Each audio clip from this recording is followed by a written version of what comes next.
आज हम 9th class की एक्सरसाइज 13.6 का क्वेश्चन नंबर 5 करने जा रहे हैं।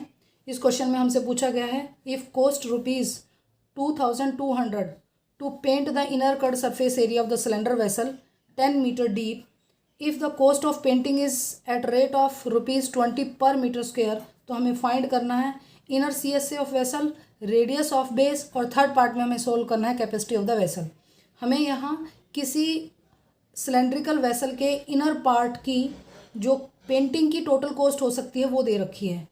यानी एक सिलेंड्रिकल ऑब्जेक्ट रहा होगा, उसका जो इनर पार्ट रहा होगा उसका पूरा पार्ट पे पेंटिंग की हुई है, और पेंटिंग करने में कितनी कॉस्ट आती है वो वैल्यू दी हुई है, जो कि है ₹2200। तो हमें उसकी हाइट भी दी हुई है जो कि है 10 मीटर। ये 10 मीटर डीप है सिलेंडर, यानी height of the cylinder is 10 metre. अगर इसके 1 मीटर स्क्वायर पार्ट को खर्च करने में 20 रुपये लगते हों, तो हमें फाइंड करने हैं ये 3 पार्ट। अब आप देखिए, इसके टोटल इनर पार्ट की पेंटिंग की कॉस्ट दे रखी है, यानी जब किसी ऑब्जेक्ट पर पेंटिंग की गई होगी तो उस ऑब्जेक्ट का टोटल सरफेस एरिया भी फाइंड किया गया होगा। यानी टोटल सरफेस एरिया जब पता होगा तब उसके बाद उसके उस सरफेस पर पेंटिंग की गई होगी। अगर हम टोटल कॉस्ट ऑफ पेंटिंग को पर रुपीज़ कॉस्ट ऑफ पेंटिंग से डिवाइड कर दें तो हमें उस पार्ट का एरिया मिल जाएगा। क्योंकि पेंटिंग इनर पार्ट पे हुई है तो हम इस टोटल कॉस्ट ऑफ पेंटिंग को पर मीटर कॉस्ट से डिवाइड कर देंगे, तो हमें इनर वेसल का जो इनर पार्ट है, इनर CSA है, वो फाइंड हो जाएगा। तो कर लेते हैं इसका फर्स्ट पार्ट। फर्स्ट पार्ट में हमें इनर CSA निकालना है, इनर CSA ऑफ वेसल यानी curved surface area of vessel. क्योंकि ये क्या है, सिलेंड्रिकल पार्ट है, तो इसके जितने भी फॉर्मूलेज यूज होंगे वो सिलेंडर के ही होंगे। तो लिख लेते हैं इनर CSA ऑफ वेसल। क्या बताया मैंने, अगर टोटल कॉस्ट ऑफ पेंटिंग को रेट ऑफ पेंटिंग से डिवाइड कर दें तो हमें इनर CSA मिल जाएगा। तो लिख लेते हैं, कैसे निकालेंगे, टोटल कॉस्ट ऑफ पेंटिंग को हम डिवाइड करेंगे किससे, रेट ऑफ पेंटिंग से।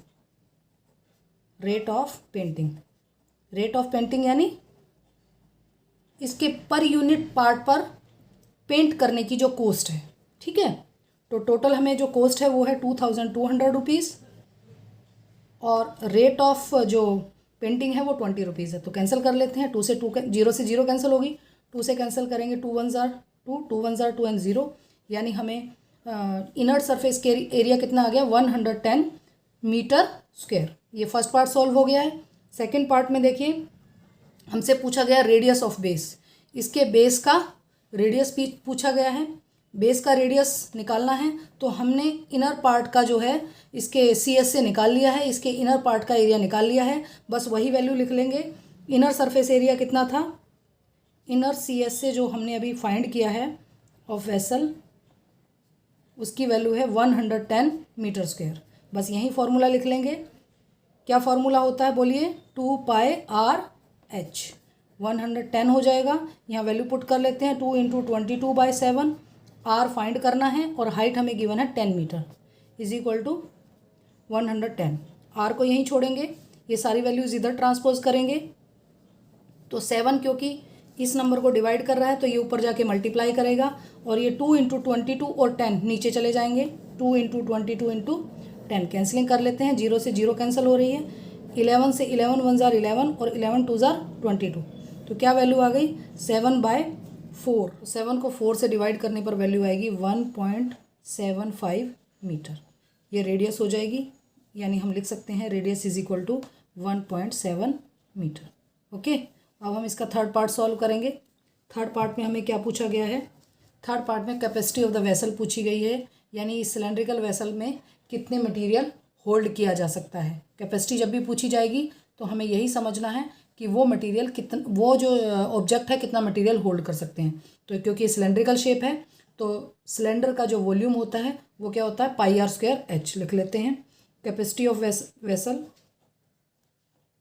कैपेसिटी ऑफ वेसल हो जाएगी वॉल्यूम। तो मैं यहाँ वॉल्यूम लिख देती हूँ, πr²h। वैल्यू पुट कर लेते हैं, पाई के प्लेस पे क्या लिखेंगे, 22/7। रेडियस हमने अभी फाइंड किया है, 1.75 × 1.7 0.75 इंटू 10, कैंसलिंग करेंगे इन सब वैल्यूज़ को कैंसिल करके और मल्टीप्लाई करने पर वैल्यू आएगी 96.25 मीटर क्यूब, क्योंकि वॉल्यूम की जो यूनिट है वो क्यूब में लिखी जाती है, तो हमारे पास वॉल्यूम हो जाएगा इस सिलेंडर का 96.25 मीटर क्यूब।